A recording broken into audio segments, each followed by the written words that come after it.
I'm not religious, but I've been Christian and I've been Jehovah's Witness. And there's this verse in the Bible that I really want to liberate people with my own interpretation and my own experiences and my own wisdom and my own words.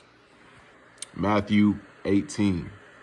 Truly I tell you, unless you change and become like little children, you will never enter the kingdom of heaven. That speaks a lot of volume. A lot of adults have been stripped from their childlike self due to having to deal and be in this system. And they no longer express their childlike self because of trauma that they haven't dealt with. And I want to say to the person that's watching this right now, if this resonates to you, I want to tell you to clear out your trauma and your insecurities and your hurts and the things that you just swept under the rug. I want you to bring that up to the surface level and work on those things by baby steps. Okay? Because, and especially if you have children, because your children can't really relate to a parent. It has to be able to relate to somebody on its level. So you have to be a friend to your children. You know what I'm saying? You can't be a strict parent all the time.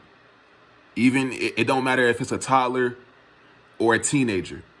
You have to learn to be a friend to your children, because if you don't, your children won't be able to go to you about things that they are dealing with because they feel like you're just going to be a parent. You know what I'm saying? But they can go to a friend and talk to a friend about that. But it makes it even more of a connection if they talking to their parent, their mom or dad, and you being friendly. You know what I'm saying? Now, it's a time to be a parent. It's a time to be a friend. You know what I'm saying?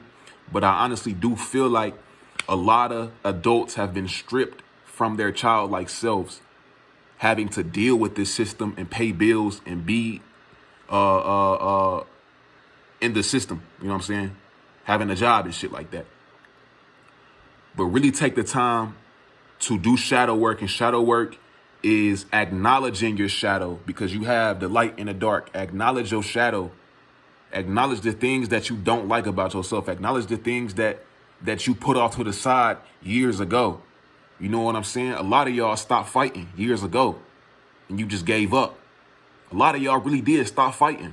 And I was talking to my grandma about this even. And she was telling me she stopped fighting. And she asked me, do you think I just gave up and stopped fighting? I said, yeah, Grams, you got to start fighting again. And once you start fighting again, all that trauma, all that hurt, all those things that's making you what's the word, claustrophobic, all that gonna push off you. You know what I'm saying? When you start throwing them bows again, you know what I'm saying? When you get back up, if you land on your back, you can certainly get back up. You know what I'm saying? As long as you ain't land flat on your fucking face. You feel me? But yeah, man, start back fighting and really get back to healing and get back to your inner child. For real, because a lot of y'all really just be uptight, and it ain't got to be like that. You just got to heal. And once you do that, you're going to feel a lot more lighter. You're going to feel a lot more alive. You ain't got to be all tight. You ain't got to be all, you know what I'm saying, mean to your children all the time. Heal so you can become a friend with your children. And I promise you, your whole household just going to start glowing. You know what I'm saying? Start talking out of nowhere. You know what I'm saying? For real. So from me to you, I'm going to read this again. It reads, truly I tell you, unless you change and become like little children, you will never enter the kingdom of heaven. And also, I personally believe that the kingdom of heaven is inside of you. And that's just my perspective. You know what I'm saying? Everything is inside of you. Everything. Everything. You know what I'm saying? But hopefully you take something from this. I love you. Y'all stay positive. Y'all stay happy. Most of all, just be thankful. 11-11.